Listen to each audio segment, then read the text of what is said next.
प्यारे छात्रों लेकर आ चुके हैं आपके लिए हिंदी का वार्षिक परीक्षा पेपर। जैसा कि बच्चों आपका 6 मार्च को हिंदी का पेपर है कक्षा 10वीं के छात्रों का। लगातार छात्रों के कमेंट हमें देखने को मिल रहे थे, तो आज की इस वीडियो में हम आपको पूरा का पूरा असली पेपर लेकर आ चुके हैं। यही पेपर आपको जो है 6 मार्च को आपको अपनी वार्षिक परीक्षा में देखने को मिलेगा। अगर आप इस वीडियो को पूरा देखते हैं लास्ट तक तो आप 75 में से 75 नंबर लेकर आओगे।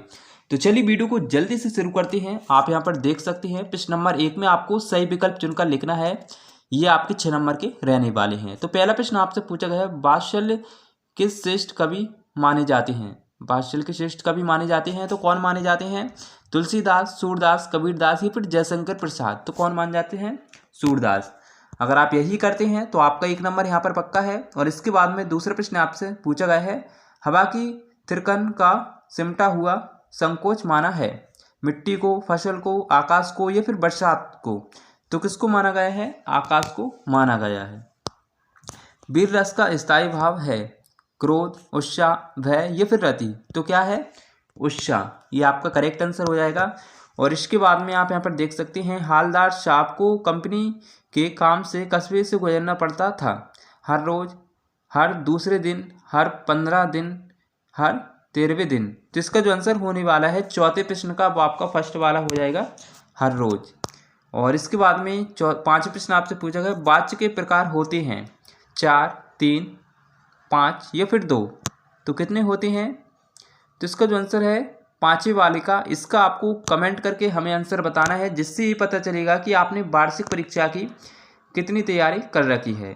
और छठवां प्रश्न आपसे पूछा गया है, मधु कंकारिया की सहेली का नाम आपको बताना है।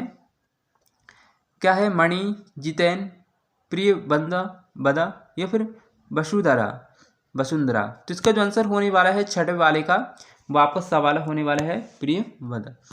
और इसके बाद में आप यहाँ पर देख सकते हैं प्रश्न नंबर 2 में आपको रिक्त स्थानों की पूर्ति करना है। ये आपके 6 नंबर के रहने वाले हैं। पहला प्रश्न आपसे पूछा गया, परशुराम ने दशरथ का वध किया था, शास्त्र भाऊ या फिर रावण का। तो किसका किया था?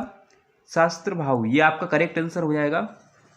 और इसके बाद में दूसरा प्रश्न आपका, कामायनी एक डाइजेस्ट है, मुक्तक काव्य या फिर महाकाव्य। तो क्या है? महाकाव्य है। और तीसरा प्रश्न आपसे पूछा गया, रस के डाइजेस्ट भेद हैं। तो कितने भेद होते हैं? 10 भेद। और चौथा प्रश्न आपसे पूछा गया, बाल गोविंद भगत की अवस्था डाइजेस्ट थी, 60 के ऊपर या फिर 65 के ऊपर। तो कितनी थी? 60 के ऊपर। यह आपका सही उत्तर हो जाएगा। और इसके बाद में जिजीविषा शब्द का अर्थ है जीने की इच्छा या फिर जाने की इच्छा। तो क्या है? जीने की इच्छा। यह आपका सही उत्तर हो जाएगा। मैं क्यों लिखता हूँ पाठ के लेखक हैं आगे या फिर यशपाल। तो कौन है? आगे हैं। प्रश्न नंबर 3 में आपको जो है सत्य सत्य चुनकर बताना है, जो कि आप यहाँ पर देख सकते हैं, कमल तालाब को छोड़कर आकाश में खिल रहे हैं। तो पहला आपका जो है असत्य हो जाएगा। और इसके बाद में आप यहाँ पर देख सकते हैं, चौपाई छंद अद्र सम मात्रिक छंद है। तो ये भी आपका असत्य हो जाएगा, दूसरा वाला। तीसरा आपका शीला अग्रवाल मनु भंडारी की माँ थी। तो तीसरा भी आपका असत्य हो जाएगा। और आप यहाँ पर देख सकते हैं चौथा प्रश्न आपका, बिस्मिल्ला खां को शहनाई वादन के लिए भारत रत्न मिला। तो ये आपका बिल्कुल करेक्ट है, सही हो जाएगा। और जिस भाव से किसी काम को करने या होने का बोध होता है उसे क्रिया कहते हैं। तो ये भी आपका सत्य है। और सभ्यता संस्कृति का परिणाम है, ये भी आपका सत्य है।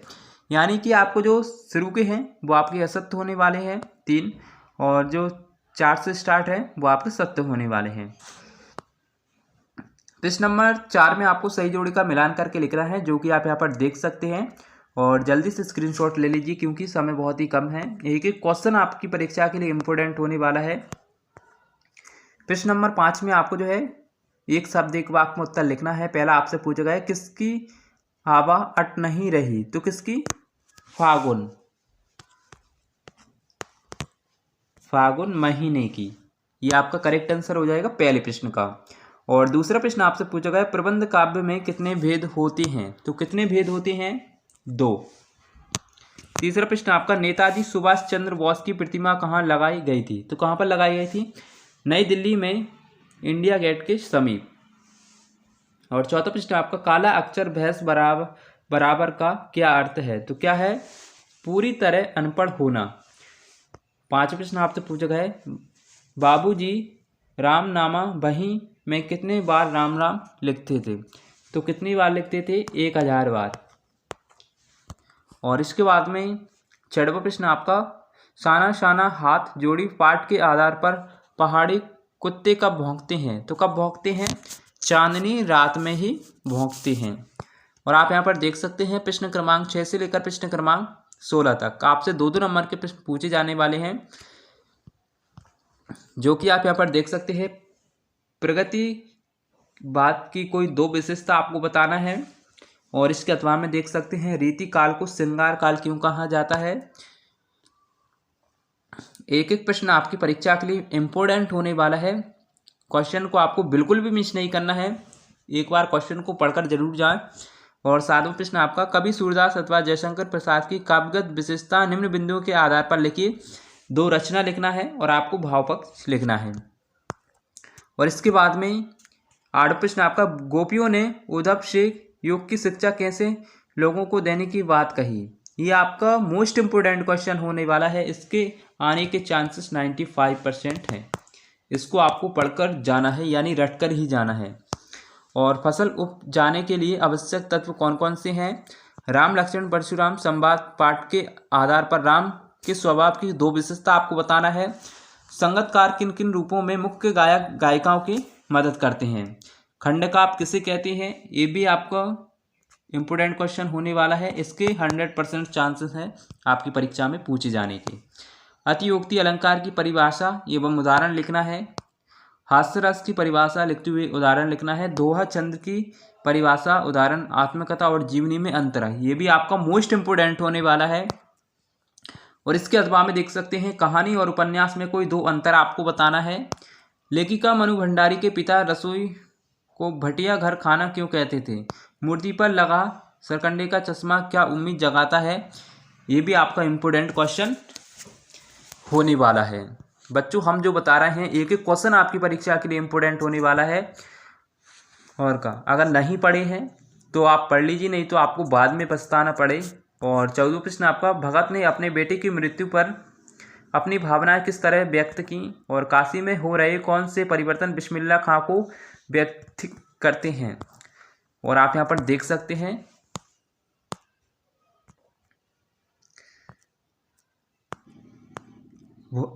ये आपके 3-3 नंबर के होने वाले हैं। प्रश्न नंबर 18 में निम्नलिखित पद्यांश की संदर्भ प्रसंग सहित आपको वाक्य करना है। और ये आपका गद्यांश होने वाला है, जो कि आप यहाँ पर देख सकते हैं। और प्रश्न नंबर 20 में आपको जो है स्वच्छ भारत स्वस्थ भारत विषय पर अनुच्छेद लिखना है। और इसके अथवा में देख सकते हैं, कंप्यूटर का उपयोग के संबंध में शिक्षक व छात्र के बीच संवाद लिखना है। और प्रश्न नंबर 22 में आपको यहाँ पर जो है निबंध लिखना है, ये आपका 4 नंबर का रहने वाला है। अपने नगर में नगर पालिका अधिकारी को अपने वार्ड में व्याप्त गंदगी को दूर करवाने हेतु एक शिकायती पत्र आपको लिखना है। और इसके अथवा में देख सकते हैं, अपने प्रिय मित्र को वार्षिक परीक्षा में प्रथम श्रेणी में उत्तीर्ण होने पर बधाई पत्र आपको लिखना है। ये 2 ही एप्लीकेशन आपकी परीक्षा के लिए बहुत ही इंपॉर्टेंट होने वाली है। और साथ ही आप लाउड स्पीकर की भी एप्लीकेशन कर लें। और ये आपका निबंध होने वाला है, जो कि आप यहाँ पर देख सकते हैं। इसकी जो शब्द सीमा है वो आपकी 120 शब्दों में होने वाला है। पर्यावरण प्रदूषण, कंप्यूटर का महत्व, वर्तमान समय में विज्ञान का महत्व, जीवन में खेलों का महत्व और नई राष्ट्रीय शिक्षा नीति। और बच्चों, आपको लगभग इसमें से कितना पेपर जो है आ चुका है, ये आप हमें कमेंट करें।